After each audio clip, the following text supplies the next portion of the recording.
فقیری رش کے امیری، وہیں پر بسر ہو میری زندگانی، وہاں کی فقیری رش کے امیری، وہیں پر بسر ہو میری زندگانی۔ اے اللہ سب کے مقدر میں لکھ دے، اے اللہ سب کے مقدر میں لکھ دے، وہ طیبہ کی گلیاں وہ زمزم کا پانی، وہ طیبہ کی گلیاں وہ زمزم کا پانی۔ جو ظالم تھے ہر ظلم ان سے چھڑایا، کہ آدم کے بیٹوں کو جینا سکھایا، وہ محتاج جن کے نہیں تھے ٹھکانے، گلے سے لگایا انہیں مصطفیٰ نے، جہاں پر غریبوں کو عزت ملی ہے، یتیموں نے پائی جہاں شادمانی، وہ طیبہ کی گلیاں وہ زمزم کا پانی، وہ طیبہ کی گلیاں وہ زمزم کا پانی۔ وہ گلیاں وہ محبوب داور کی گلیاں، وہ گلیاں وہ ساقی کوثر کی گلیاں، وہ گلیاں جہاں نور ہی نور ہر سو، ابھی تک جن میں محمد کی خوشبو، ابھی تک کرم کی گھٹاؤں کا منظر، ابھی تک وہی رت صدیوں پرانی، وہ طیبہ کی گلیاں وہ زمزم کا پانی، وہ طیبہ کی گلیاں وہ زمزم کا پانی۔ وہاں چار سور نعمتوں کے اجالے، وہاں جا کے آتے ہیں تقدیر والے، وہاں کا سویرا کرم کی ضمانت، وہاں پر بدلتی ہے پل بھر میں قسمت، وہاں کی زمین آسمان جس کو چومے وہاں پر نکلتا ہے زمزم کا پانی، وہ طیبہ کی گلیاں وہ زمزم کا پانی، وہ طیبہ کی گلیاں وہ زمزم کا پانی۔ وہاں کی فقیری رش کے امیری، وہیں پر بسر ہو میری زندگانی، وہاں کی فقیری رش کے امیری، وہیں پر بسر ہو میری زندگانی۔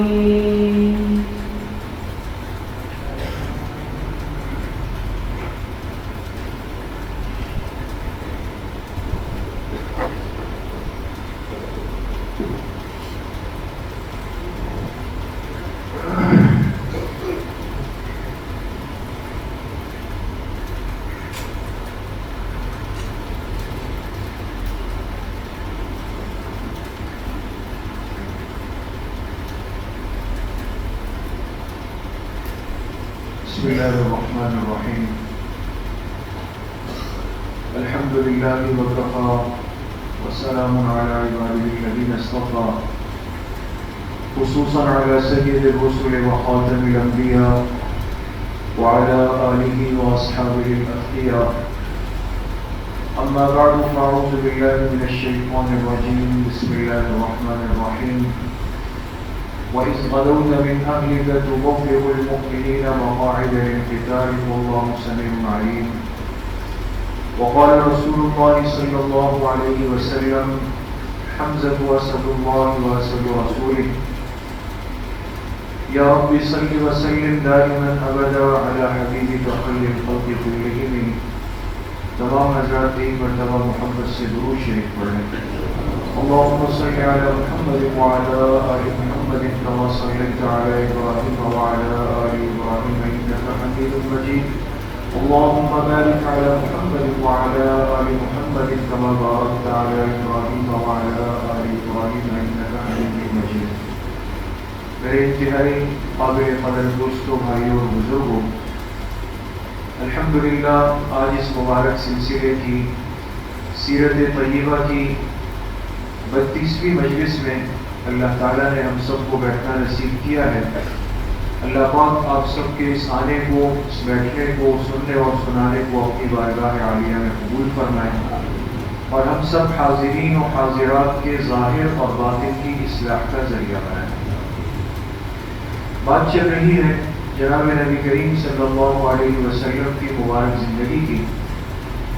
اللہ تعالیٰ نے آپ کو دنیا میں 63 سال کی عمر مبارک سے نوازا ہے. آپ کی 63 سالہ مبارک زندگی کو ہم سمجھنے کے لیے تقسیم کریں گے 3 حصوں میں. پہلا حصہ آپ کی زندگی کا وہ ہے جو آپ کی ولادت سے لے کر آپ کی بعثت یعنی نبوت ملنے تک کا ہے. پیدائش سے لے کر نبوت ملنے تک کا کل عرصہ کتنے سال ہے؟ 40 سال. یہ پہلا حصہ ہے، اس پہ ہم بات کر چکے ہیں. دوسرا حصہ ہے بعثت یعنی نبوت ملنے سے لے کر کے آپ کی ہجرت تک. آپ جب مدینہ تشریف لے گئے تو بعثت سے ہجرت تک کا کل عرصہ کتنے سال کا ہے؟ 13 سال. اس کو مکی زندگی کہتے ہیں، اس پہ بھی بات ہو چکی ہے الحمدللہ. تیسرا اور آخری حصہ آپ کی مبارک زندگی کا ہے جو ہجرت سے لے کر آپ کی وفات تک کا ہے، اور یہ عرصہ کل کتنے سال کا ہے؟ 10 سال کا. اور اس 10 سالہ زندگی کو کیا کہتے ہیں؟ مدنی دور کہتے ہیں، اس لیے کہ یہ زندگی آپ نے مدینہ طیبہ میں گزاری. آپ کی عمر مبارک کا آخری اور اہم ترین حصہ مدنی دور، اس کی کل مدت 10 سال ہے. ان 10 سالوں میں آپ علیہ السلام نے بنیادی طور پر جو کام کیا ہے مدینہ طیبہ میں، وہ ہے ایک اسلامی ریاست کی تأسیس یعنی بنیاد رکھی. آپ نے مدینہ منورہ کو ایک اسلامی ریاست بنا کر پوری دنیا کے نقشے پر آپ نے چسپاں کر دیا، اور قیامت تک کے لیے ایک رول ماڈل بن گیا کہ دین اسلام وہ زندہ اور جامع دین ہے کہ جس کی بنیاد پر ایک پوری ریاست کو قائم کیا جا سکتا ہے. 10 سالہ مدنی زندگی کے پھر 3 مرحلے ہیں. پہلا مرحلہ وہ ہے کل 5 سال 8 مہینے. 10 سال میں سے جو پہلا مرحلہ ہے اس کی کل مدت کتنی ہے؟ 5 سال 8 مہینے. اس پہلے مرحلے میں مدنی زندگی میں خطرات اور ان کا مقابلہ ہے. عجیب و غریب قسم کے سخت حالات پیش آتے ہیں، بڑی تکلیفیں ہیں، آزمائشیں ہیں، اندر سے بھی باہر سے بھی. یہود بھی ہے، منافقین بھی ہے، مکہ سے مشرکین بھی شرارتیں کر رہے ہیں، تو بڑا سخت مقابلہ. لیکن ان تمام چیزوں اور حالات کے باوجود آپ علیہ السلام نے امت کو جوڑ کر رکھا ہے، امت کو منتشر ہونے نہیں دیا. اور ہمیں سیرت طیبہ سے اصل بات یہی سمجھنی ہے. آج مسلمان پریشان ہے، تکلیف میں، آزمائشوں میں، خطرات کو دیکھ کر کہتا ہے اب کیا ہوا. ارے بھائی، اس سے 100 گنا زیادہ مشکل حالات جناب نبی کریم صلی اللہ علیہ وسلم پہ آ چکے ہیں.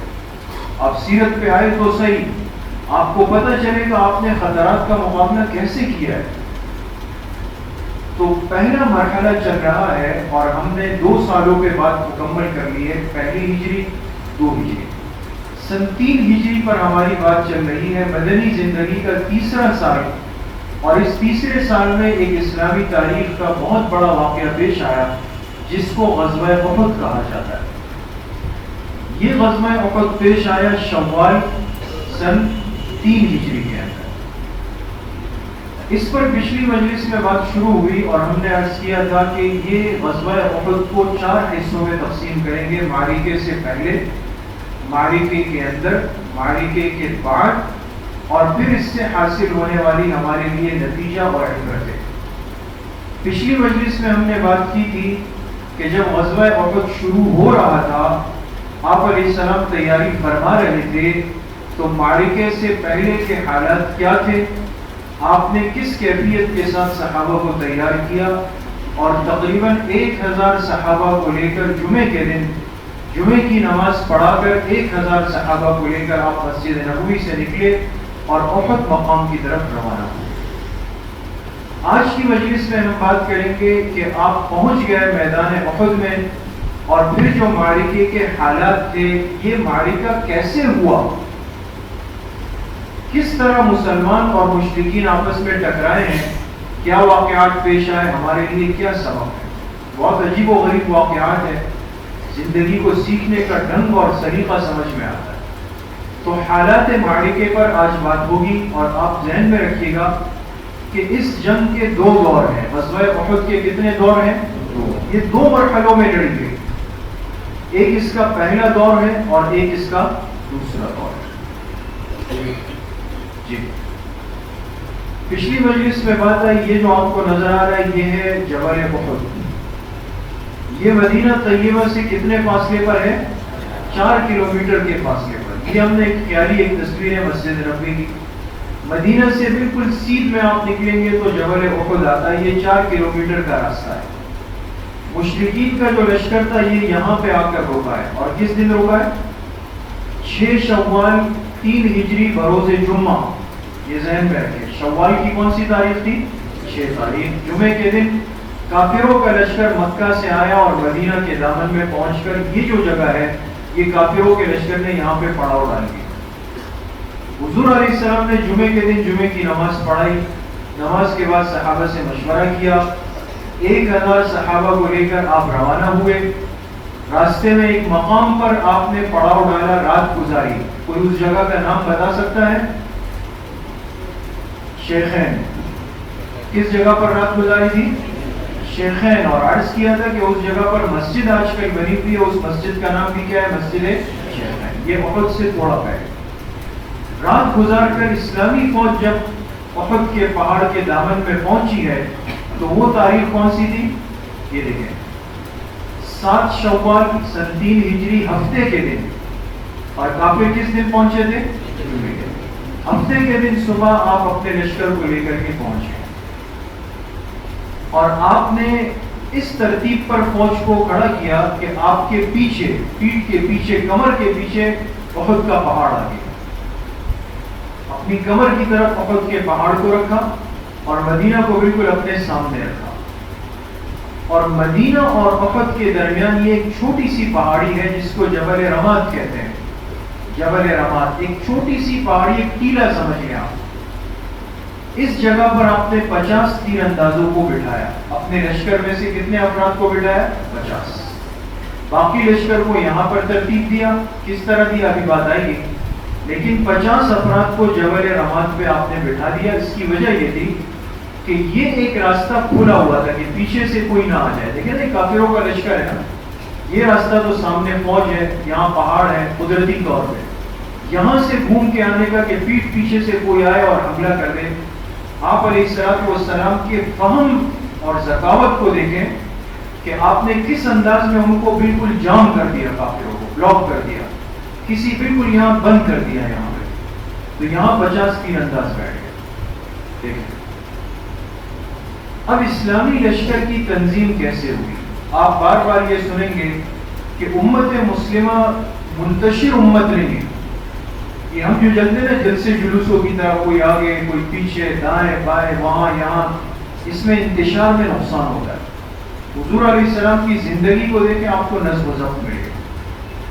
افراد زیادہ ہو، ہمیشہ نظم و ضبط سے چلیں، امیر بنائیں، ترتیب طے کریں۔ آپ علیہ السلام نے پورے لشکر کی تنظیم کی، کس طرح کی؟ مدینہ سے نکلتے ہوئے کل افراد کتنے تھے؟ 1000۔ اس میں سے 300 مائنس ہوئے۔ یہ مائنس ہونے والے کون تھے؟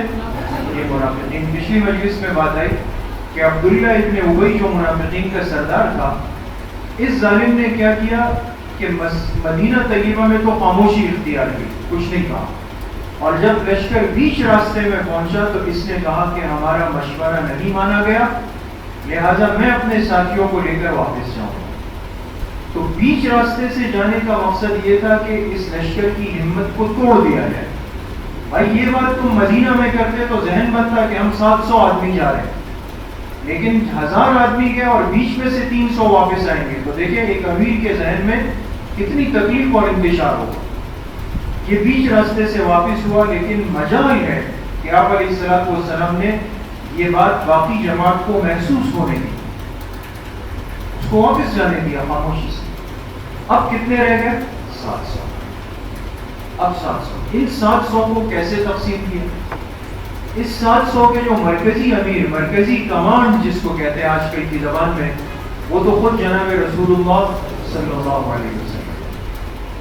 تیر اندازوں پر جو امیر مقرر ہوئے، جو تیر اندازوں کی جماعت تھی، اس پر حضرت عبداللہ ابن جبیر رضی اللہ عنہ۔ یہ جو 50 تیر انداز تھے ہوئے نا، ان کے امیر یہ تھے عبداللہ ابن جبیر۔ تیسری جماعت تھی میمنہ۔ غزوہ بدر میں آپ نے سنا، میمنہ کہتے ہیں دائیں جانب کو، ایک حصہ لشکر کے دائیں جانب چلتا ہے، اس کے امیر بنائے گئے منذر ابن عمر رضی اللہ عنہ۔ چوتھا طبقہ تھا میسرہ، جو بائیں جانب الٹے ہاتھ پہ چلتا ہے، اس کے امیر تھے حضرت زبیر ابن عوام رضی اللہ عنہ۔ پوری ترتیب اور نظم و ضبط کے ساتھ لشکر کے 4 حصے بنے، 4 امیر طے ہوئے، اور اب جنگ کی تیاری شروع ہوئی۔ کافروں نے کیا ترتیب کی وہ دیکھیں۔ لشکر کفار کی تنظیم، ان کی کل تعداد کتنی ہے؟ 3000، اور مسلمان کتنے رہ گئے؟ 700، یعنی 4 گنا سے بھی کچھ اوپر چلے گئے۔ ان کی مرکزی کمانڈ تھی ابو سفیان کے ہاتھ میں، یہ بعد میں صحابی بنے ہیں حضرت ابو سفیان رضی اللہ عنہ۔ اس وقت تک مسلمان نہیں تھے، اور انتہائی سمجھدار انسان عرب کے، مرکزی کمانڈ ان کے پاس۔ تیر اندازوں کی جو جماعت تھی اس پہ عبداللہ ابن ربیعہ آتے ہوئے کافروں کی طرف سے۔ میمنہ جو دائیں جانب ان کا حصہ تھا، اس پہ خالد ابن ولید، یہ بھی بعد میں رضی اللہ عنہ بن گئے، اس وقت صحابی نہیں تھے۔ نمبر 4 میسرہ بائیں جانب اکرمہ ابن ابی جہل، یہ امیر بنے، یہ بھی بعد میں رضی اللہ عنہ بن گئے، ابو جہل کے بیٹے۔ پیدل فوج پہ صفوان ابن امیہ کو امیر بنایا۔ تو مسلمانوں کے امیر کتنے تھے؟ 4، اور کافروں کے کتنے ہو گئے؟ 5۔ یہ ایک لشکر کی تنظیم، نظم و ضبط کے ساتھ یہ ترتیب طے ہو گئی۔ جی اب آپ موازنہ کریں گے کہ دونوں لشکروں کا موازنہ کیا ہے، تناسب، ایک ریشو اگر ہم نکالیں تو کتنے کے مقابلے میں کتنے آ رہے ہیں، تاکہ سمجھنا آسان ہو۔ قوت کو دیکھیں، تعداد اسلامی لشکر کی کتنی ہے؟ 700، کافروں کے لشکر کی 3000۔ اب ہم ریشو نکالے، تناسب نکالے تو 1 اور 4، یعنی 4 کافر اور 1 مسلمان مقابلے۔ گھوڑے اسلامی لشکر میں کتنے؟ 2، کافروں کے لشکر میں 200، تناسب ہے 1 اور 100۔ اونٹ اسلامی لشکر میں اس کا تذکرہ ہی نہیں، کافروں کے پاس کتنے؟ 3000۔ زرع جو ایک جیکٹ آپ سمجھ لیں، جنگی جیکٹ ہوتی ہے جو لوہے کی بنتی ہے حفاظت کے لیے، وہ زرع مسلمانوں کے پاس کتنی تھی؟ 100، کافروں کے پاس 700، تناسب نکلا 1 اور 7۔ ظاہری طور پر اس نقشے کے بتانے کا مقصد کیا ہے؟ صرف ایک حساب کتاب نہیں، سمجھنا یہ ہے کہ اسلام کفر کے مقابلے میں باعتبار تعداد کے، اسباب کے، وسائل کے ہمیشہ کم رہا ہے، ہمیشہ کم رہا ہے۔ لیکن سمجھنے کی بات یہ کہ یہ کم تعداد، کم افراد، کم وسائل والے غالب کیوں آتے ہیں؟ اس پر عالم کفر پریشان تھا اور آج تک ہے۔ یہ چیزیں ہمیں ہمت دے دلانے والی ہیں، اس پر کبھی پریشان نہیں ہونا کہ بھئی، ورنہ ظاہری طور پہ اس نقشے کو آپ دیکھیں تو 15 منٹ میں تو اسلام کو مٹ جانا چاہیے تھا۔ یا آج اگر دنیا میں دیکھیں امت مسلمہ کی اس حالت میں جو چیزیں کفر ایجاد کر رہا ہے کہ ہم نے یہ چیز بنا لی تو پھر تو لمحوں میں بھائی مٹا ہو اسلام، کیوں یہ طاقت زندہ ہے اسلام؟ جی یہ ہے وہ میدان پورا آج کل کا، بالکل تازہ تصویر ہے، یہ جبل احد ہے بالکل سامنے، اور یہ وہ میدان جس میں یہ غزوہ احد تاریخی لڑائی لڑی گئی ہے، اس میدان کے اندر یہ جو آپ کو چار دیواری نظر آ رہی ہوگی جس پہ ہم ریڈ کلر کا دائرہ پھیر رہے ہیں، یہ وہ چار دیواری ہے جس میں شہداء احد کی قبریں ہیں اور اس میں تدفین ہے ان کی ابھی آگے۔ اب جنگ کا پہلا دور، اس لیے کہ یہ جنگ کتنے مرحلوں میں ہوئی؟ 2 مرحلہ۔ جنگ کا پہلا دور کس طرح ہوا دیکھیں جی، آغاز معرکہ۔ اب معرکہ شروع ہو رہا ہے، جنگ کا آغاز ہو رہا ہے۔ عربوں کا طریقہ یہ تھا کہ جب جنگ شروع ہونے لگتی تو ایک دم آپس میں لڑائی شروع نہیں کرتے تھے، بلکہ پہلے ایک ایک فرد آتا تھا اور جیسے کہتے تھے حل من مبارز، ایک نعرہ لگاتا تھا، ہے کوئی میرا مقابلہ کرنے والا؟ اب سامنے سے ایک نکلتا تھا، یہ 2 لڑتے تھے، ایک ختم ہوتا تھا، پھر اس طرح ایک فیصلہ کن صورتحال جب سامنے آتی تھی تو پھر آپس میں ایک ٹکراؤ ہوتا تھا۔ اب جب آغاز معرکہ ہونے لگا، اس سے پہلے ایک بہت بڑی سازش کی کافروں نے، اس کو غور سے دیکھیں۔ مسلمانوں میں پھوٹ ڈالنے کی کوشش کی، مشرکین مکہ نے پھوٹ ڈالنے کی کوشش کس طرح کی؟ ایک ابو سفیان نے پیغام بھیجا جو کافروں کے امیر تھے، سردار، اور ایک ابو عامر فاسق نے آواز لگائی، پھوٹ ڈالنے کی کوشش کی۔ اور یہ ہمارا امت مسلمہ کا کمزور پہلو ہے دوستوں، جس سے آج تک امت مار کھا رہی ہے۔ ورنہ اگر بات ایمان اور جذبے کی بنیاد پر ہو تو وَأَنْتُمُ الْأَعْلَوْنَ إِن كُنتُم مُؤْمِنِينَ، اللہ کا وعدہ ہے، تم غالب رہو گے اگر تمہارے اندر ایمان زندہ ہے۔ نقصان کب ہوتا ہے؟ جب انسان آپس کے اختلاف کا شکار ہو جاتا ہے، اور کفر ہمیشہ اسی سے فائدہ اٹھاتا ہے۔ اس کو آج اپنا ہتھیار اٹھانا ہی نہیں پڑ رہا، وہ ہمیں تقسیم کر چکا ہے۔ میں زبان کی بنیاد پہ آپس میں لڑ رہا ہوں، فرقے کی بنیاد پہ لڑ رہا ہوں، مسلک کی بنیاد پہ لڑ رہا ہوں، زبان کی بنیاد اور قوم کی بنیاد پہ لڑ رہا ہوں۔ وہ تو تماشا دیکھیں گے، باقی ہم ایک دوسرے کو مار مار کے ایک دوسرے کو دھوکہ بنا دیں۔ آپ دیکھیں غزوہ احد میں بھی یہ سازش ہوئی۔ ابو سفیان جو مکہ سے آیا اور کافروں کا سردار تھا، اس نے کیا طریقہ حربہ اختیار کیا؟ اس نے لڑائی شروع ہونے سے پہلے ایک آواز لگائی اور کہا، مدینہ والو، اے انصار مدینہ، ہمارا تم سے کوئی معاملہ لڑائی نہیں، تم سے کوئی واسطہ نہیں، ہم ان لوگوں سے لڑنے آئے ہیں جو مکہ میں رہتے تھے ہمارے ساتھ، اور وہ وہاں سے چل کر آئے ہیں تمہارے شہر میں، یعنی مہاجرین مکہ۔ آپ بات کو سمجھ لیں، سازش کہ یہ ذہن بن جائے کہ ایک انصار ہے، ایک مہاجر ہے، یہ تصور دینے کے لیے کہا کہ انصار مدینہ تم سے تو ہماری لڑائی نہیں۔ اب یہ بڑا نازک مرحلہ ہے، انسان کہ بھائی میں کیوں لڑوں، سامنے والے جب مجھ سے لڑ ہی نہیں گئے، ان کے سر پہ میں اپنے آپ کو۔ لیکن حضور علیہ السلام کی محنت اور تربیت تھی، انصار نے وہاں سے جواب دیا کہ تیری بات کی کوئی حیثیت نہیں، ہم انصار اور مہاجر نہیں، ہم امت بن کر آئے ہیں تیرے مقابلے، تجھے ہم سے لڑنا پڑے، یہ تو ذلیل ہو گیا۔ دوسرا شخص تھا، اس کا نام تھا ابو عامر، یہ فاسق اس کو کہتے تھے، یہ اپنے آپ کو کہتا تھا ابو عامر راہب۔ راہب کہتے بہت زیادہ دیندار، نیک، تقویٰ۔ یہ ابو عامر کون ہے؟ آپ نے سنا مدینہ طیبہ میں 2 قبیلے تھے، اوس اور خزرج۔ قبیلے اوس کا یہ آدمی تھا ابو عامر، اپنے آپ کو بہت نیک تقویدار بنایا ہوا تھا، اور اپنے آپ کو ان لوگوں کا بڑا سمجھنے لگا تھا کہ عنقریب یہ مجھے اپنا بڑا بنا لیں گے۔ اللہ کی شان کی یہ ماحول بنا رہا تھا، اور ادھر سے حضور علیہ السلام ہجرت فرما کے، مکہ سے ہجرت فرما کے مدینہ آ گئے، تو اس نے جو اپنی وہ دکانداری بنانے کی کوشش کی تھی وہ سب ختم ہو گئی۔ اس کو بڑا غصہ آیا کہ بھئی میرا مجمع چھوٹ گیا، ختم ہوا۔ غصے میں آ کر اس نے مدینہ کو چھوڑا اور جا کر سیدھا مکہ مکرمہ جا کر مشرکین کے ساتھ بیٹھ گیا وہاں۔ حضور علیہ السلام نے فرمایا یہ ابو عامر راہب نہیں بلکہ یہ ابو عامر فاسق ہے، یہ آپ نے فرمایا۔ تو جب اس دن احد میں یہ لوگ آئے تو ابو عامر بھی کافروں کے لشکر میں آیا، اور جب دیکھا کہ ابو سفیان کا حربہ اور ترتیب تو ناکام ہو گئی، اس نے کہا میں کوشش کرتا ہوں، تم پریشان نہیں۔ قبیلہ اوس کا سردار رہ چکا تھا، جانتے تھے، تو اس نے الگ آواز لگائی، کہا اے اوس والو، میں وہ تمہارا راہب ابو عامر بھی آیا ہوا ہوں، تم کس کے مقابلے میں آئے ہو آج؟ اوس قبیلے والوں نے سنی اس کی آواز، مضبوط لوگ تھے، انہوں نے بھی کہا کہ اللہ تیری آنکھیں ٹھنڈی نہ کرے، تو اللہ کے رسول کے مقابلے میں آیا اور تو دیکھ لے گا ہم تیرا کیا حشر کرتے ہیں آج. اس کو بھی ذلیل ہونا پڑا اور سمجھ گئے کافر کہ یہ لوگ بن چکے ہیں, یہ ہماری باتوں سے اب کمزور نہیں پڑے.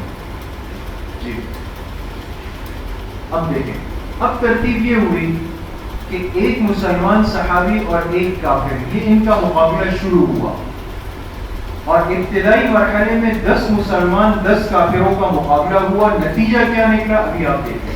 جی یہ کافروں کا ایک بہت بہادر آدمی تھا, اس کا نام تھا طلحہ ابن ابی طلحہ. یہ جب نکلا اس نے آواز دی کہ ہے کوئی میرے مقابلے والا. اس کے مقابلے پہ حضرت زبیر ابن عوام آئے رضی اللہ, یہ حضور علیہ السلام کے پھوپھیزاد بھائی ہیں. یہ آئے اور اس نے آتے ہی زیادہ نہیں ایک تلوار کا وار کیا ہے اور اس کو جہنم نصیب کیا پہلے ہی وار میں. یہ جب گرا تو اس کے بعد ایک دوسرا کافر آیا, عثمان ابن ابی طلحہ, یہ اس کا بھائی تھا. عربوں میں یہ مزاج تھا کہ بھائی کا بدلہ فوراً لینا ہے. یہ آیا اور اس نے آواز دی تو اس کے مقابلے میں آپ علیہ السلام کے چچا اسد اللہ و اسد رسول, اللہ اور اللہ کے رسول کے شیر حضرت حمزہ آئے اور ایک تلوار سے اس کو ختم کر دیا. 2 آدمی مارے گئے. جی اس کے بعد کافروں میں ابو سعد ابن ابی طلحہ آیا, یہ تیسرا بھائی. اس نے آواز دی تو حضرت سعد ابن ابی وقاص رضی اللہ عنہ آئے اور آپ 10 نمبر تک سنیں گے کہ کسی نے دوسری مرتبہ تلوار نہیں چلائی, پہلی تلوار چلائی اور اس کو ڈھیر کر دیا. 4تھے نمبر پہ آیا مصافح ابن طلحہ. یہ کون ہے پتہ ہے؟ یہ پہلے والے کا بیٹا ہے. نہیں سمجھے بات آپ؟ 3 تو ترتیب سے کون ہے؟ بھائی ہے. یہ اس کا بیٹا آیا اور اس کے مقابلے میں عاصم ابن ثابت رضی اللہ عنہ آئے اور پہلی بار میں اس کو ختم کیا. یہ بھی ختم ہوا. 5ویں نمبر پہ کلاب ابن طلحہ آیا, یہ بھائی نہیں ہے, اور اس کے مقابلے میں پھر زبیر ابن عوام آئے رضی اللہ عنہ, ایک بار میں ختم کیا. پھر اس کے بعد جلاس ابن طلحہ آیا, اس کے مقابلے میں طلحہ ابن عبید اللہ رضی اللہ عنہ, اس کو جہنم رسید کیا ہوا. اس کے بعد ارقاد ابن شرحبیل آئے کافروں کی طرف سے, مسلمانوں کی طرف سے حضرت علی ابن ابی طالب رضی اللہ عنہ آئے, ایک تلوار سے اس کو جہنم رسید کیا. اس کے بعد شرحبیل ابن حاشم آئے, اس کے مقابلے میں جو مسلمانوں کی طرف سے آیا, اور سے سنیں, یہ قزمان ہے لیکن یہ خود مسلمان نہیں تھا. قزمان مسلمان صحابی نہیں ہے. یہ حضور علیہ السلام جب مدینہ سے روانہ ہوئے, یہ مدینہ میں رہنے والا ایک کافر تھا. یہ صرف قومیت کی, بعض لوگ کے ذہن میں ہوتا ہے نا کہ میں اس قوم کا ہوں, اس نے کہا میں مدینہ کے لیے لڑوں گا. مسلمان نہیں تھا, کافر تھا. اور آگے آئے گا کہ یہ بعد میں اس نے خودکشی کی, یہ خودکشی میں مرا گیا, لیکن تھا بہت بہادر آدمی. لہٰذا یہ آخر میں 8ویں نمبر پہ نکلا اور اس نے شرحبیل کو ایک ہی تلوار سے ختم کیا. اس کے بعد آئے ابو زید عمرو ابن عبد مناف کافروں کی طرف سے. 9ویں نمبر پہ پھر قزمان آیا, وہی آدمی, اور اس نے ایک تلوار سے اس کو ختم کیا. 10ویں نمبر پہ شریح ابن قارث کافروں کی طرف سے آیا, مسلمانوں کی طرف سے پھر قزمان آئے اور پھر جہنم رسید. تو کتنے آدمی مارے گئے؟ 10. آپ دیکھیں قریش کے 10 علمبردار یکے بار دیگرے پکڑ گئے. یہ بہت بڑا نقصان تھا کہ 3000 کا لشکر اور 10 بڑے بہادر آدمی لمحوں میں چلے گئے, ہل کر رہ گئے. سمجھ گئے کہ معاملہ ہمارے ہاتھ سے باہر ہے. یہ بہت زیادہ پریشان ہو گئے. اب اس کے بعد جو ہے معرکہ شروع ہوا, اصل معرکہ. اب حضور علیہ السلام کی تلوار, اب جب معرکہ شروع ہو رہا ہے, بہت غور سے سنیں, آپ کے پاس ایک تلوار تھی حضور علیہ السلام کے پاس. آپ نے فرمایا تم میں سے کوئی ہے جو اس تلوار کا حق ادا کر سکے؟ آپ کی تلوار. صحابہ دوڑے, ہر ایک چاہتا تھا مجھے ملے.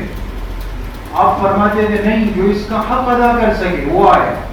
صحابہ حیران تھے, یہ اور خوش نصیب ہو. اتنے میں حضرت ابو دجانہ رضی اللہ عنہ آئے, یہ بڑے پہلوان قسم کے بہادر صحابی. یہ آئے اور پوچھا کہ اللہ کے رسول صلی اللہ علیہ وسلم اس تلوار کا حق کیا ہے؟ آپ نے فرمایا اس کا ایک حق تو یہ ہے کہ اس کو لے کر کے پیٹھ نہیں دکھانی کافروں کے سامنے, پیٹھ نہیں دکھاؤ گے. دوسرا یہ کہ اللہ کے دشمنوں کو مارتے رہو گے. تیسرا یہ تلوار کسی عورت اور بچے پر نہیں اٹھے گی. 3 شرط. ابو دجانہ نے کہا کہ میں حاضر ہوں, آپ مجھے دے دیں. آپ نے وہ تلوار حضرت ابو دجانہ کے حوالے کر دی۔ حضرت ابو دجانہ کا ایک معمول تھا جو روایات میں کہ یہ جب جہاد کے لیے اٹھتے تھے اپنے سر سے سرخ رنگ کی پٹی باندھتے تھے، سرخ پٹی ہوتی ہے وہ باندھ کے پھر تلوار لے۔ انہوں نے سرخ پٹی باندھ لی اور تلوار لے کر جب گئے تو پھر جو سامنے آیا اس کو کاٹ کے رکھا بہت بہادری کے ساتھ، اور جب چلنے لگے تو اکڑ اکڑ کے جا رہے ہیں حضرت ابو دجانہ، جیسے اکڑ اکڑ کے کوئی آدمی تکبر میں جاتے ہیں نا، ایسے آپ نے جب دیکھا فرمایا اس طرح کا چلنا اللہ کو پسند نہیں، لیکن اس وقت ابو دجانہ کا اس طرح چلنا اللہ کو بہت پسند ہے، اس لیے کفر کے مقابلے میں چلنا بہت پسند ہے۔ یہ روانہ ہوئے اور کہتے تھے اس نخلستان کے دامن میں اپنے خلیل یعنی جناب نبی کریم صلی اللہ علیہ وسلم سے میں نے عہد کیا ہے کبھی صفوں کے پیچھے نہیں رہوں گا، اور اللہ اور اللہ کے رسول صلی اللہ علیہ وسلم کی تلوار آگے بڑھ کر چلاؤں گا۔ یہ بار بار کہا ہے۔ چلتے چلتے دیکھا کہ ایک شخص ہے، ایک انسان ہے، اور وہ کافروں کے لشکر کو ترغیب دے رہا ہے کہ آگے بڑھو آگے بڑھو آگے بڑھو۔ ابو دجانہ پیچھے سے آ رہے ہیں، فوراً تلوار اٹھائے اور جب سر پہ پہنچی ہے تلوار چلی نہیں تو اس شخص نے پلٹ کر دیکھا کہ تلوار سر پہ ابو دجانہ کھڑے ہیں، تو کہا میں عورت ہوں۔ دیکھا وہ ہندا تھی، ہندا جو عورت تھی کافروں کی طرف سے، کہا میں ہندا ہوں، میں عورت ہوں۔ حضرت ابو دجانہ نے تلوار روک دی اور فرمایا رسول اللہ صلی اللہ علیہ وسلم کی دی ہوئی مقدس تلوار کسی عورت پر نہیں اٹھے گی، اس مقدس تلوار کو پاک رکھنا بہتر، کسی عورت پہ نہیں چلے۔ اسلامی تاریخ میں نہیں ملتا، نہ اسلام کا تصور ہے کہ مسلمان کسی عورت پر یا بچے پر یا بوڑھے پر ہاتھ اٹھائے، ہتھیار نہیں ہاتھ اٹھائے، یہ بھی نہیں ملتا۔ صرف وہ ماں نے اس صورت لکھی ہے کہ ایسا بوڑھا آدمی کافروں کا جو سازشی ہو، جو ان کو مشورے دے رہا ہو، تو وہ مستثنا ہے۔ باقی مسلمان کسی عورت چاہے وہ کافر ہو یا مشرکہ ہو اس کو قتل نہیں کر سکتا۔ یہ حضرت ابو دجانہ کو آپ علیہ السلام نے یہ تلوار دی اور انہوں نے اس کا حق ادا کیا اس تلوار۔ جی اب یہ حضرت حمزہ رضی اللہ عنہ جو حضور علیہ السلام کے چچا ہیں، یہ عرب کے بہت بہادر آدمی تھے، یہ جہاں نظر آتے کافر بھاگتے تھے، ان سے ان کی تلوار تھی اور بھرپور لڑ رہے تھے بہادری کے ساتھ، جو سامنے آتا اس کو ڈھیر کر رہے۔ ایک شخص حبشی غلام جس کا اصل نام تھا وحشی ابن حرب، یہ یاد رکھیے گا، اس کا نام کیا تھا؟ وحشی ابن حرب۔ یہ پھر بعد میں مسلمان ہوئے، عجیب واقعہ ہے پھر وہ۔ یہ حبشی غلام تھا، ایک کافر غلام، اور یہ غلام تھا مشرکین کے ایک سردار تھے زبیر ابن مطعم، اس کا غلام تھا، اور مکہ سے لاتے ہوئے زبیر ابن مطعم نے وحشی سے کہا تھا کہ اگر آج تم نے احد میں حمزہ کو قتل کر دیا تو تم آزاد ہو جاؤ، ورنہ ساری زندگی میں رہو۔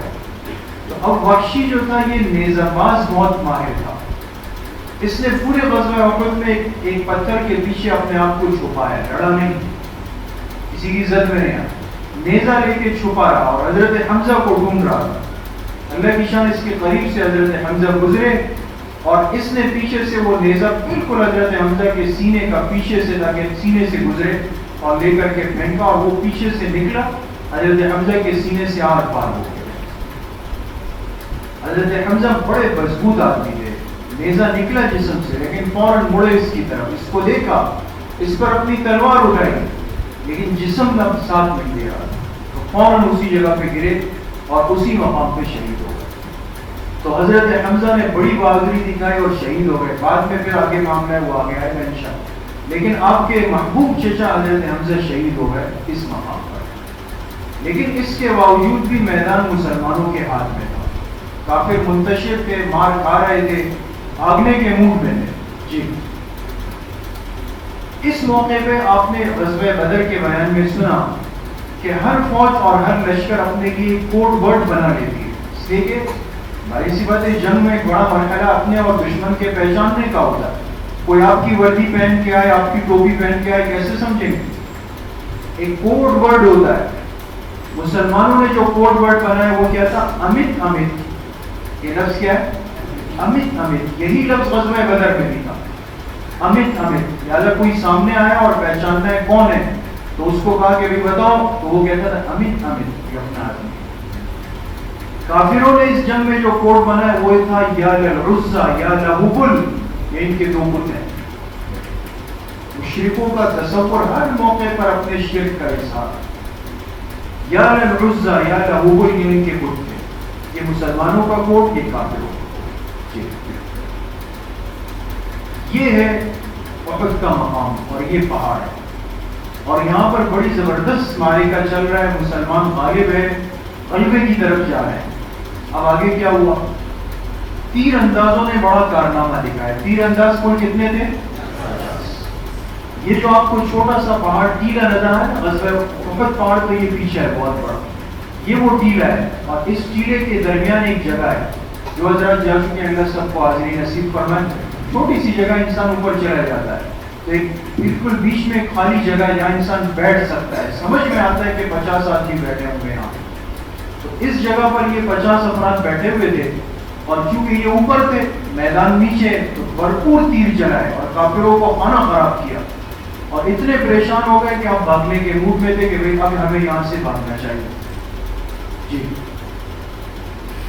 اب مشرکین کو شکست ہو رہی ہے اور وہ بھاگنے لگے، لیکن یہاں ایک بات سمجھیں، جنگ کسی زمانے میں ہو اور کس کے درمیان بھی ہو، میدان چھوڑ کر واپسی کا مطلب کبھی بھی اپنی ہار نہیں ہوتی جب تک وہ اس جگہ کو چھوڑ کر نہ نکل جائے۔ پیٹ پھیر کر بھاگنا یہ جنگ کے ماحول میں ایک بہت بڑی حکمت عملی بھی سمجھی جاتی ہے کہ بھئی تھوڑی دیر کے لیے بھاگ جاؤ پیٹ دکھا کے، اور لوگ سمجھے کہ بھئی وہ بھاگ گئے، وہ غافل ہو کر اپنے کام میں رہ گیا اور دوبارہ گھوم کے آؤ۔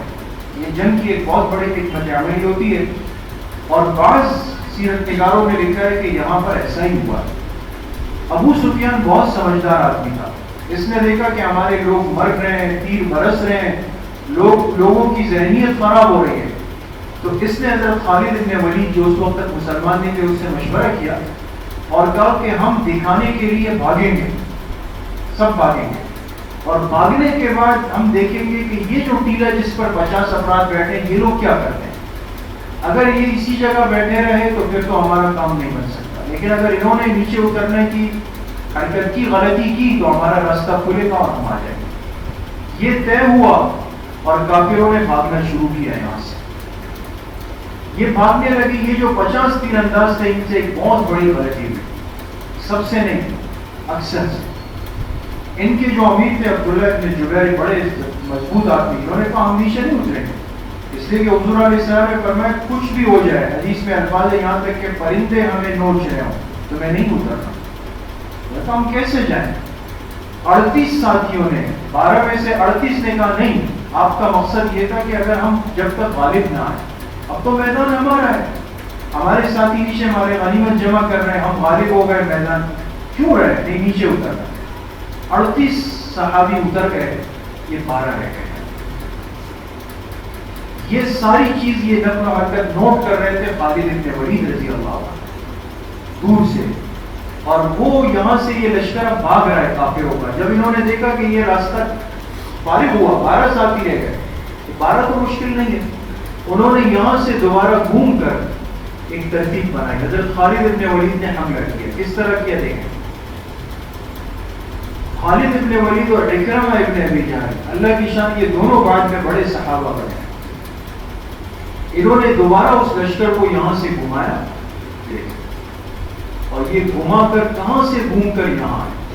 اب یہ جو جگہ تھی نا، یہاں پر تو رہ گئے 12 ساتھی، اب ان کے پاس تیر ختم ہو گئے، تو یہاں سے کافروں کے افراد کے 12 کے 12 یہاں پر شہید ہو گئے مسلمان، اور یہ لشکر گھوم کر یہاں آیا۔ یہ مسلمانوں کا لشکر بالکل مطمئن تھا، ان کو تو پتہ نہیں تھا کہ پیٹ پیچھے کیا ہو رہا ہے، اور یہاں جب کافر آئے تو انہوں نے یہاں پر تلواریں اور تیر چلانا شروع کر دیا۔ اب بہت زیادہ صورتحال خراب ہو گئی، اور یہاں سے جنگ کا دوسرا دور شروع ہوا۔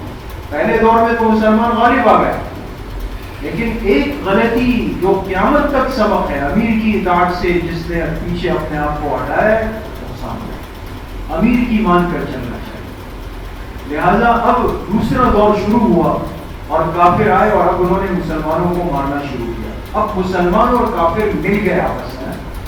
اب پتہ نہیں چلتا تھا کہ میرا ساتھی کون ہے, کافر کون ہے, کس کی تلوار کس پہ. اسی میں سانحہ یہ ہوا کہ حضرت حذیفہ ابن یمان رضی اللہ عنہ بڑے صحابی ہیں, ان کے والد تھے یمان, یہ بھی صحابی تھے. یہ یمان مسلمانوں ہی کے تلوار سے مارے اور حضرت حذیفہ بہت چڑھائے اور کہا کہ اے میرے بھائی یہ میرے والد ہے, یہ میرے والد ہے. کہ وہ سننے کی جگہ نہیں تھی, لہٰذا مسلمان کی تلوار چلی اور حضرت یمان اسی میں شہید ہوئے. بعد میں حضرت حذیفہ فرماتے تھے کہ یہ اللہ کی طرف سے تھا, ورنہ میرے ساتھیوں نے زبردستی نہیں کی, سمجھے ہوئے لوگ تھے. بہرحال اس سے بہت زیادہ انتشار بنا اور اس میں کل 70 صحابی اس دوسرے حملے میں شہید ہو گئے. 70 صحابی شہید ہو گئے اور کچھ پتہ نہیں چلتا تھا کہ حضور علیہ السلام کہاں گئے, آپ محفوظ ہیں یا غیر محفوظ ہیں. اور اب کافر بھرپور انداز میں مسلمانوں پہ تیر اور تلوار اپنے چلا رہے تھے اور حضور علیہ السلام کے پاس صرف 9 صحابی رہے, صرف 9 صحابی رہے. آپ دیکھیں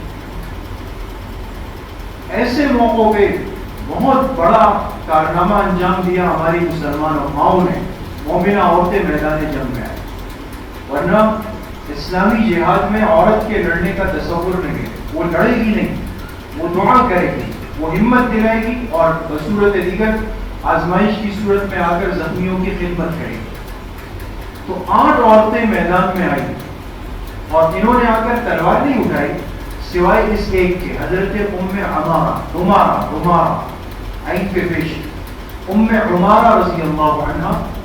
یہ بہت بہادر عورت تھی, اس نے پورا جسم چھپایا اور اپنے تیر اور تلوار کو لیا اور بھرپور لڑی ہے کافروں کے ساتھ. یہاں تک کہ کافروں کا ایک سردار حضور علیہ السلام کی طرف بڑھ رہا تھا, عمارہ نے تیر مار کے اس کو گرایا اور تم ہمارے پیغمبر تک نہیں جا سکتے.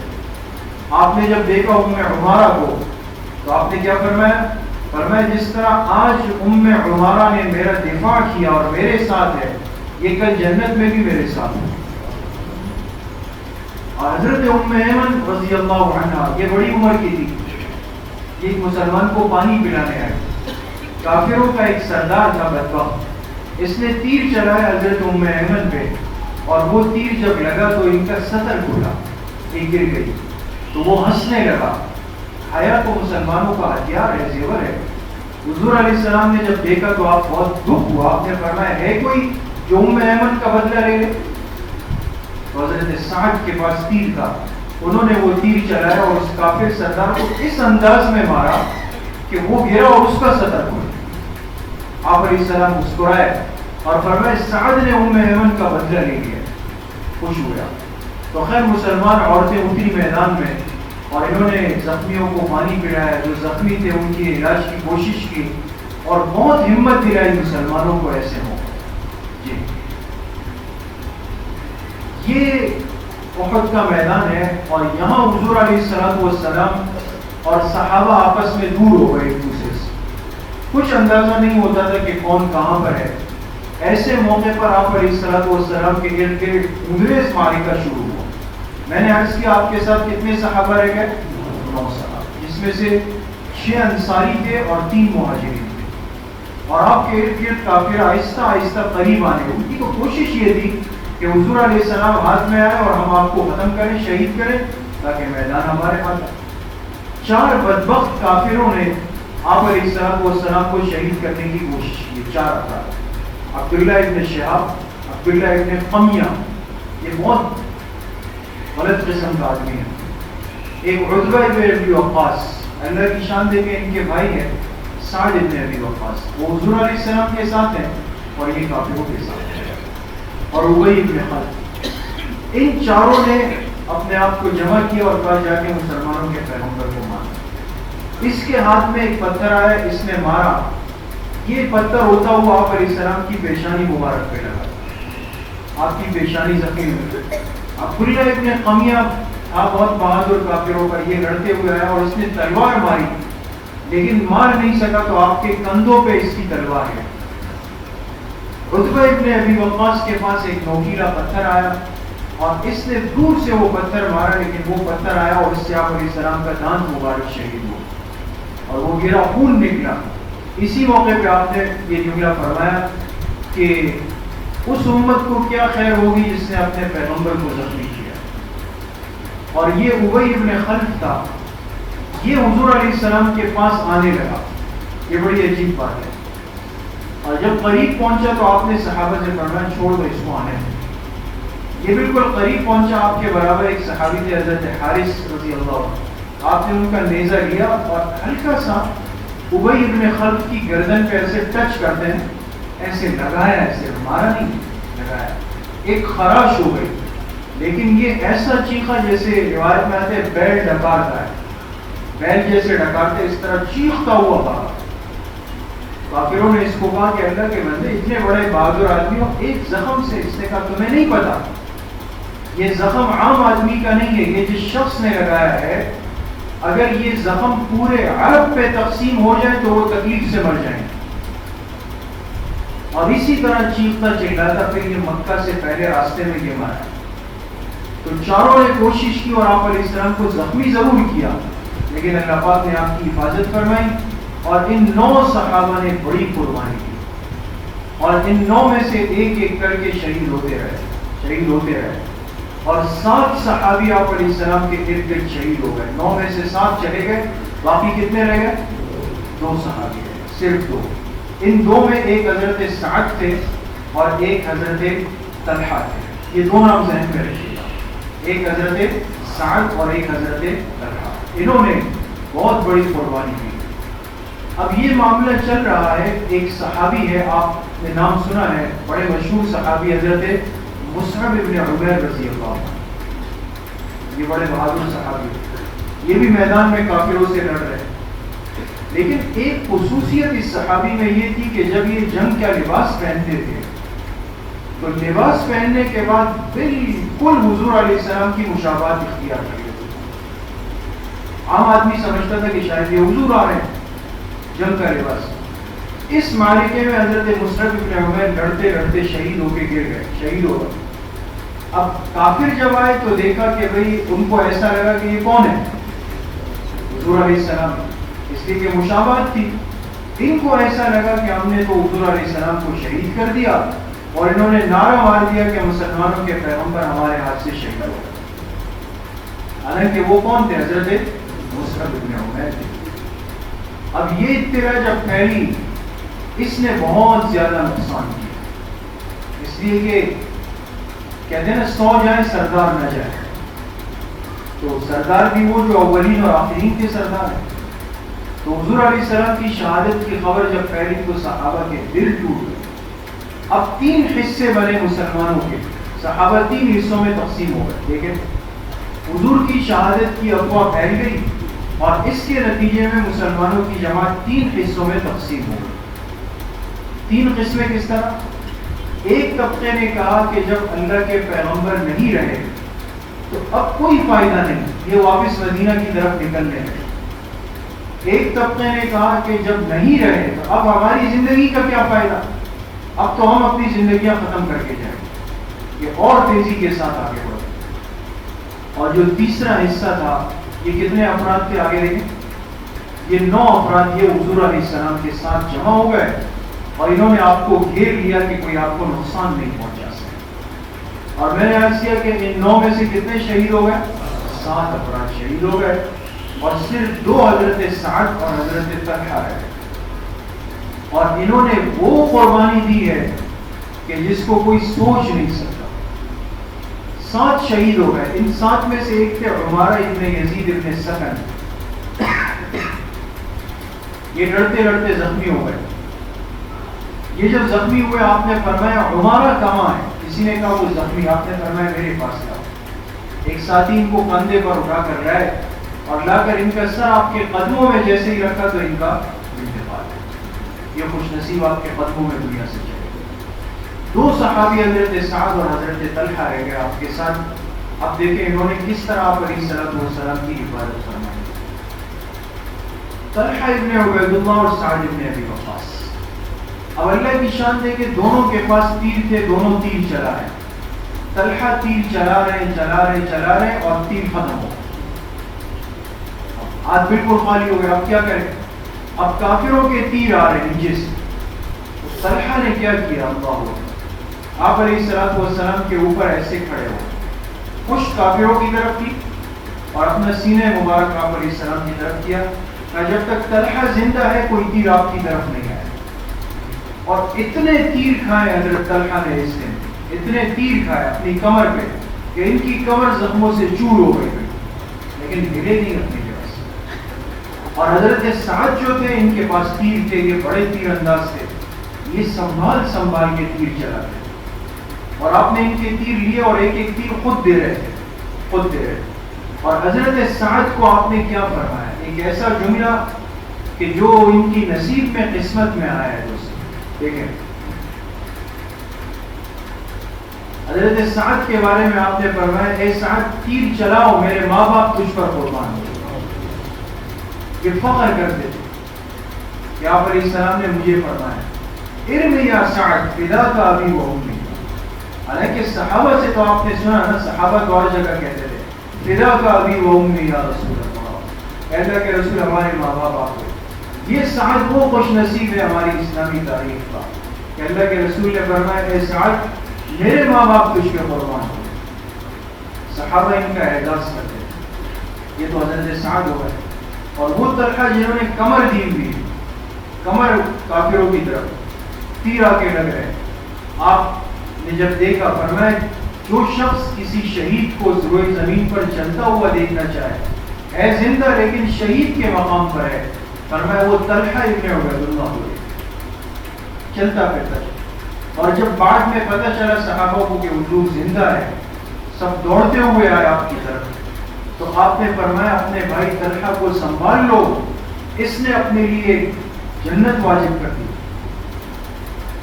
اپنا کندھا حضور علیہ السلام کے لیے ختم کیا ہے. حضرت ابوبکر صدیق جب آئے فرمایا جنگ کے وقت کل کی کل وہ طلحہ کے لیے سارا اجر انہوں نے کما لیا. ان دو صحابہ کی بہت بڑی قربانی، سعد ابن معاذ، حضرت طلحہ ابن عبید اللہ. اب مسلمانوں کو پتہ چلا کہ نہیں اللہ کے رسول تو زندہ ہے، وہ تو غلط خبر پھیل گئی تھی. اب صحابہ آہستہ آہستہ حضور علیہ السلام کے پاس جمع ہو گئے، اکٹھا ہو گئے آپ کے پاس. اب جب صحابہ جمع ہو گئے آپ نے صحابہ کو لیا اور اوپر پہاڑ کے اندر ایک خالی جگہ تھی، ابھی آ جائے گی اس کی تصویر، اور وہاں پر جا کر آپ نے تمام صحابہ کو جمع کیا. نیچے میدان سے اوپر لے گئے ایک خالی جگہ میں، اور وہاں جا کر آپ نے ایک نئی حکمت عملی بنائی. گھبرائے نہیں، شکست تسلیم نہیں کی کہ بھئی 70 صحابہ گئے اور سب کچھ ہاتھ سے گیا، آپ کو واپسی کی فکر نہیں ہے. آپ نے ایک نئی حکمت عملی کو ترتیب دیا. وہ کیا تھی؟ آپ اس غار کے اندر چلے اور وہاں پر سب کو کھڑا کیا اور کہا کہ اب مشرکین حملہ کرے تو ان پر اتنے تیر برساؤ کہ یہ آگے نہیں آئے. اب مشرکین آگے بڑھے کہ بھئی یہ تو گنتی کے لوگ ہوں گے، لیکن اوپر سے ایسے تیر برسے کہ وہ پھر واپس مانگنے. دوبارہ ایک طاقت بنائے گا آپ نے تاکہ ہماری قوت جمع ہو جائے. جی ابو سفیان اور حضرت عمر کا مکالمہ ہوا، یہ بالکل آخری بات ہے. اب جو کافروں کا سردار تھا ابو سفیان، اس نے تو دیکھا کہ بھائی بظاہر ہم کامیاب ہو گئے، ہارنے کے بعد کامیاب ہو گئے، میدان ہمارے ہاتھ ہے، 70 آدمی مارے گئے. تو اس نے آپس میں کافروں سے کہا کیا اللہ کے پیغمبر پتہ نہیں زندہ ہے یا نہیں ہے، کچھ پتہ نہیں لگ رہا، مسلمان تو خاموش ہے. تو کہا ایسا کرتا ہوں کہ میں آواز لگاتا ہوں کہ کوئی جواب مجھے دیتا ہی یا نہیں دیتا. اب ابو سفیان نے آواز لگائی اور کہا افیکم محمد صلی اللہ علیہ وسلم، تم میں کیا محمد صلی اللہ علیہ وسلم ہے؟ حضرت عمر ویسے غصے میں تھے، جواب دینے لگے. آپ نے فرمایا عمر خاموش ہو جاؤ، کچھ نہیں کہو. اب جواب نہیں آیا، یہ بہت خوش ہوا. پھر فرمایا افیکم ابن ابی قحافہ، کیا تم میں ابو قحافہ کا بیٹا ہے؟ یعنی حضرت ابوبکر رضی اللہ عنہ. حضرت عمر پھر جواب دینے لگے. آپ نے فرمایا عمر خاموش ہو. افیکم ابن خطاب، تیسری جگہ تم میں خطاب کا بیٹا عمر ہے؟ حضور نے فرمایا عمر خاموش ہو. تینوں مرتبہ جواب نہیں دیا. ایک بہت بڑا سبق اور پیغام ہے. دین اسلام کبھی شخصیات کی بنیاد پر نہیں چلا ہے. آپ نے غزوہ احد سے یہ پیغام دیا ہے سبق. جہاں امت یہ سمجھے کہ فلاں شخص ہے تو ہم زندہ ہیں ورنہ نہیں، آپ کمزور ہو. شخصیت پرستی دین اسلام میں نہیں. آپ صحابہ کو یہ تصور اور سبق دینا ہی نہیں چاہتے تھے. اس نے 3 نام لیے، تینوں زندہ ہے. آپ نے فرمایا جواب نہیں دو، اس لیے کہ ہم شخصیات کی بنیاد پر تھوڑی زندہ ہے. خاموش ہو جاؤ. اب چوتھی دفعہ ابو سفیان نے نعرہ لگایا کہا اعلو حبل. یہ اعلو ایسا ہے جیسے اردو میں ہم کہتے ہیں جیے جیے اپنا. تو اس نے کہا کہ ہمارا حبل جو ہے اس کی جیے ہو جائے. اب مسئلہ عقیدے کا تھا. 3 دفعہ جواب نہیں آیا، لیکن اب عقیدے کا مسئلہ آیا. اعلو حبل. آپ نے فرمایا عمر جواب دو اور اس کو کہو کہ اللہ اعلی و اجل، اللہ کی ذات ہی بلند اور عالی. اب جواب آیا.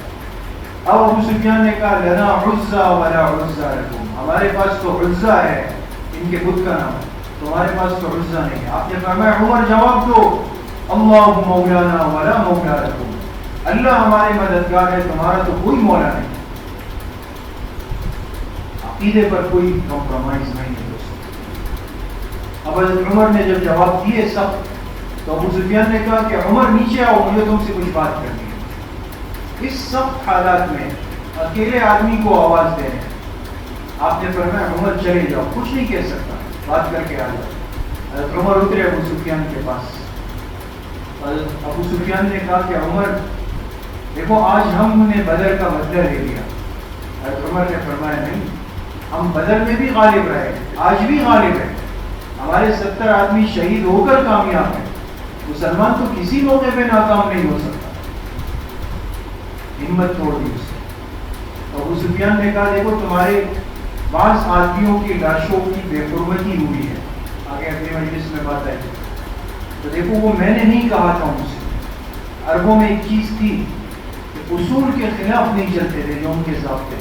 کہا تمہاری لاشوں کی بے حرمتی میرے کہنے پر نہیں ہوگی، مجھ سے ناراض نہیں ہونا. جنہوں نے کیا غلط کیا، میں ان سے ناراض ہو چکا ہوں.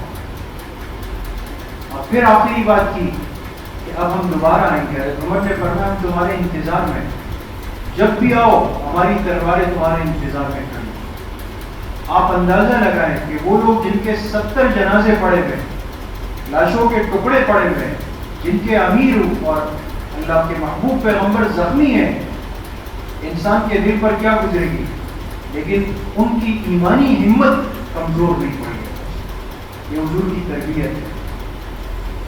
اب ابو سفیان اپنے لشکر کو لے کر مدینہ سے واپس روانہ ہوا. اب بات ہوگی، اگلی بات ہم کریں گے. اچھا یہ دیکھ لیں کہ وہ جگہ ہے، یہ جبل احد میں یہ وہ کنارہ ہے جہاں پر اس صاحب نے زخمی ہونے کے بعد آرام فرمایا ہے. یہ آج بھی بہت سارے لوگ اس پر تھوڑی اوپر جگہ ہے، برکت کے لیے جاتے ہیں. اگر کسی میں طاقت ہو تو جانا چاہیے. بہت بابرکت جگہ ہے جہاں پر اس سلام نے آرام فرمایا زخمی ہونے کے بعد. یہ احد کے اندر ایک کونے میں جگہ ہے. اب انشاءاللہ ہم بات کریں گے اگلی مجلس میں کہ معرکے کے بعد اب 70 صحابہ کی میتوں کو اٹھانا ہے میدان احد سے. مدینہ منورہ لے جائیں یا یہاں دفنائیں، کیا کریں؟ مدینہ واپسی کیسے ہوگی اور مدینہ منورہ میں کیا کیفیت؟ یہ ساری اہم باتیں انشاءاللہ ہماری آئندہ کے مجلس میں. اللہ تعالیٰ مجھے بھی آپ سب کو صحیح عمل کی توفیق نصیب فرمائے. وآخر دعوانا ان الحمدللہ رب العالمین. دعا سے پہلے ایک چھوٹا سا اعلان، ایک بات سن لیں. جیسے کہ ایام حج قریب ہیں اور حج کی جو تربیتی مجلسیں ہیں وہ الحمدللہ ہمارے ہاں ہو چکی ہیں. اس میں آپ احباب بہت سارے شریک ہوئے. تو مسجد کی ترتیب کے اعتبار سے تو حج کی تربیتی نشستیں ہو چکی ہیں، لیکن ہمارے استاذ کی نسبت سے ایک حکم تھا، ہمارے اساتذہ ہیں ان کی طرف سے حکم تھا کہ بھائی دوبارہ یہ مجلس تربیتی مجلسیں کروائی جائے. کچھ احباب جا رہے ہیں تو لہٰذا ان کے حکم کی تعمیل کرتے ہوئے انشاءاللہ دوبارہ حج کی تربیتی مجلس ہوگی آنے والے 8 اور 9 تاریخ بدھ اور جمعرات کے. آج اتوار ہے نا، آنے والا بدھ اور جمعرات 2 دن انشاءاللہ عصر سے مغرب تک 2 دن حج کی تربیتی مجلسیں دوبارہ ہوگی. لہٰذا جو احباب ابھی تک نہیں گئے جائیں گے، آپ کے علم میں ان کو بھی مطلع کر سکتے ہیں، باقی احباب بھی اس میں شرکت کر سکتے ہیں انشاءاللہ 8-9 اگست بدھ جمعرات کے دن عصر سے لے کر مغرب. الحمدللہ رب العالمین والصلاة والسلام علی سید الانبیاء والمرسلین سیدنا و مولانا محمد وآلہ وصحبہ اجمعین وعلی من تبعهم بإحسان إلی یوم الدین.